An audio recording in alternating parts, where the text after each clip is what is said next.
गुड्डू जादू जी चेयरमैन साहब के भगना बानी हजारों हजार रुपया पुरस्कार देनी हमारा तरफ से हार्दिक अभिनंदन शुभकामना बा। ग्राम में दे दी अभी अभी हमारा ये प्रोग्राम के रचयिता परिवार हजारों हजार पुरस्कार मिला। ग्राम सुखठी भदवर पंचायत भाई शक्ति यादव जी उनके भतीजा हैं रमेश यादव जी जो दिल्ली के प्रधान हैं और 1000 रुपया पुरस्कार दिए हैं इन्होंने। डॉक्टर डीके सिंह जी विजय भैया हमार दोस्त नहीं खे प्यार हम कोई बानी कसम हम खैला बानी हो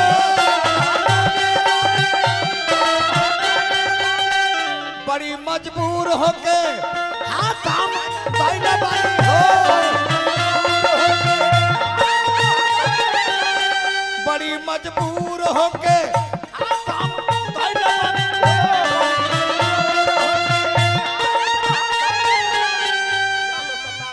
भोला पांडे जी के भाई हैं जकर नाम वकील पांडे बा अतुल पांडे जी बा 1000 रुपया पुरस्कार देने विजय भाई जी। भाई देखो तू रुपया देता रह रुपया देले से हमर मन लगता अरे करेजा पर छुरी मार देले भी बान हो। हाँ याद सतावे रोज रोजाना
सेमरिया ग्राम से केशव भाई नाल वादक तबला वादक उनकर छोट भाई अखिलेश जी वो एक बार बिहिया के कौन मंडल अध्यक्ष रहले का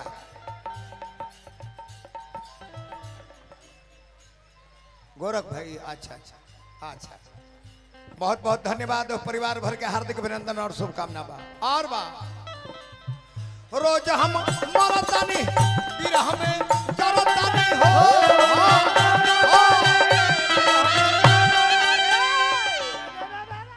तू कतनो कर रोज हम मरतानी बिरह में जरतानी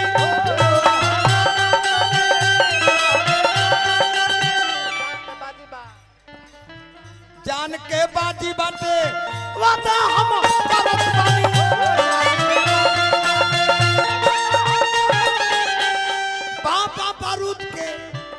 बाबा बारूद के कब उल्टी पाना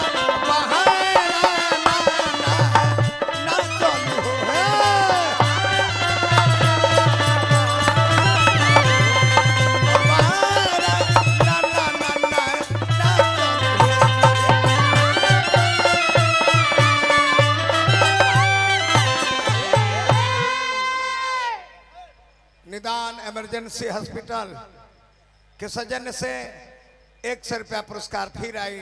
हार्दिक अभिनंदन बार बार नमस्कार बा। दूगो लयदारी भइल नु हम जन्नी है रवा चाहत नहीं तो एक ताल समुचित है गाय करण के तिलांजलि के बाबा कहले बड़े फरमाइशी तो ये से गवनी है एक के कि कुछ नौहैया लोग सुन ली अब प्रसंगवा गावे लगब तो घरी भागी हो जाए तो कोनो बात नहीं है।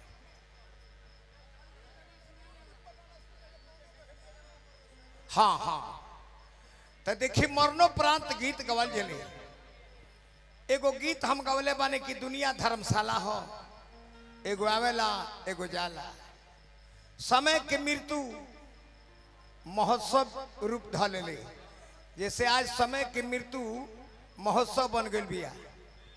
असमय के मृत्यु हो जाई तो मातम मनेला, आ समय के मृत्यु महोत्सव हो जाला। यही से एगो सिनरानी के ताल हो, और वही सिनरानी में ले लेबे के बाद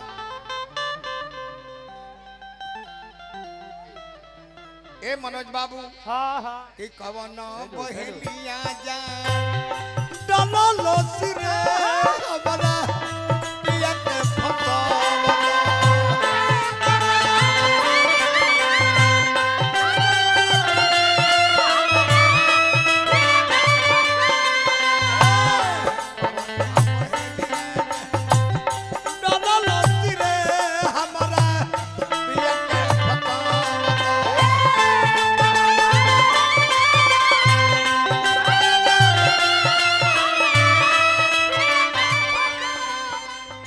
के चेयरमैन साहब के भैया बान छोट बबुआ हैं गुड्डू जी, हजारों हजार रुपया पुरस्कार दिली चेयरमैन साहब।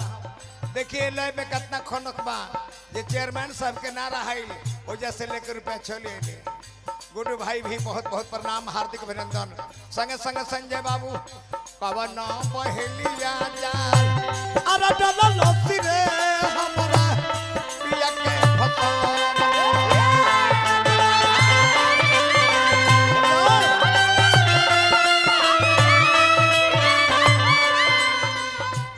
बोलो में तीन बजला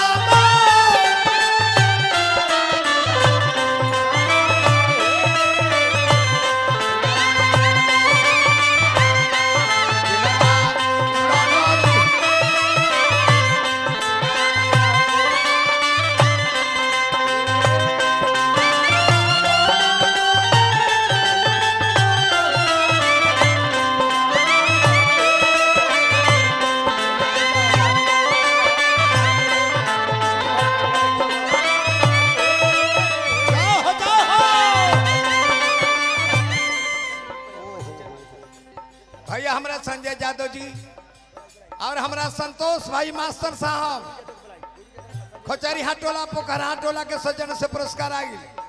हम संजय यादव जी के एहमद पर बुलाई हम कितने हमरा गुड्डू यादव जी के बीपी न पवा दी, पहले जो बीपी बढ़ती है वहाँ के तने बीपी न पवा दी वहाँ के। हाँ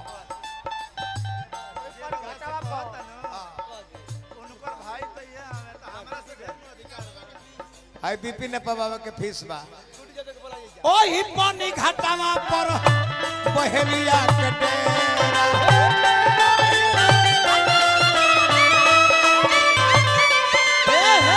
अरे वही पानी घाटावा पर बहेलिया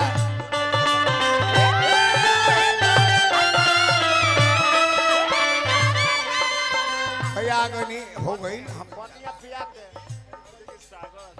सागर हॉस्पिटल के हेड नर्स गुड्डू यादव जी के बीपी अप डाउन करत या एकरा के न पवा दे तनी रो। हां तने होखे दिया गाना गाना बजाना होखे दिया। ओही पानी घाटावा पर बहेलिया के डेरा अरे बहेलिया के डेरा हो बहेलिया के डेरा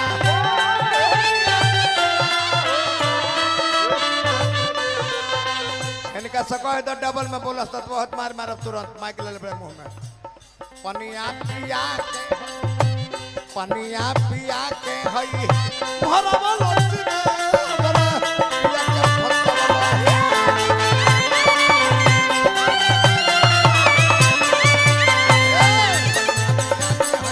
भरवा लस्सी रे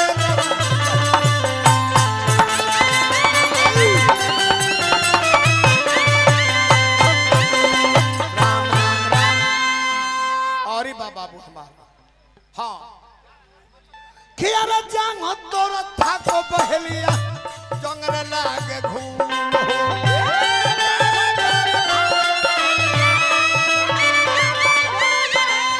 प्योर सिनरानी है और व्यास तो के ना गावे आई।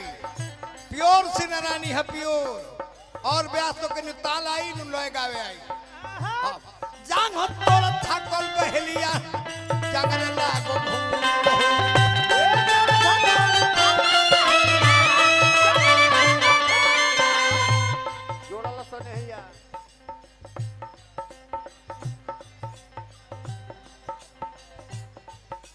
मन्ना ठाकुर जी सैलून वाले हजारों हजार रुपया पुरस्कार देनी हार्दिक अभिनंदन शुभकामना। हाँ हाँ हाँ हाँ हाँ जोर लौसने हिया जोर लौसने हिया क्या तोर लौसी रे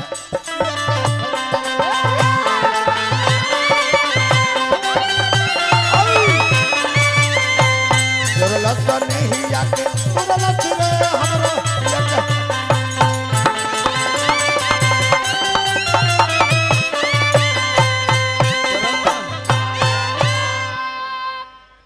है प्रभु जी। हजारों हजार रुपया पुरस्कार डॉक्टर दिनेश कुमार सिंह जी और दिलीप से पुर से भाई संतोष यादव जी दलीपपुर हार्दिक अभिनंदन शुभकामना बा। तस बाबू होते ने हमरा पर ध्यान देते चला बाद में अरे शिवाय नारायण कभी कहेले समझाए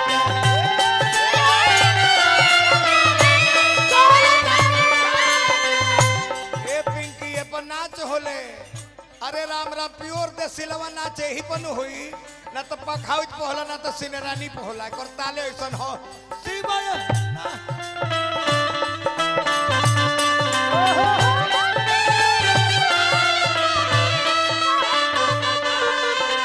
नचनिया के ही में अपन पावर दिखावे के मिलेला एकरा के पावटी कहल जाला पावटी जतने लंबा गोड़ बीक के डांड मारो हां अब शिवाय नारायण कवि पहले तो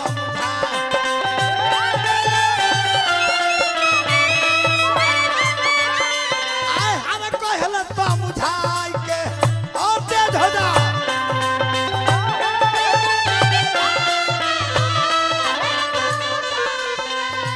मनोज भाई प्रॉपर्टी डीलर असह व्यास के सज्जन से पुरस्कार आई हार्दिक अभिनंदन शुभकामना बा। हरिनाय मार फल पवलसी हो हमरा पिया के फतावलो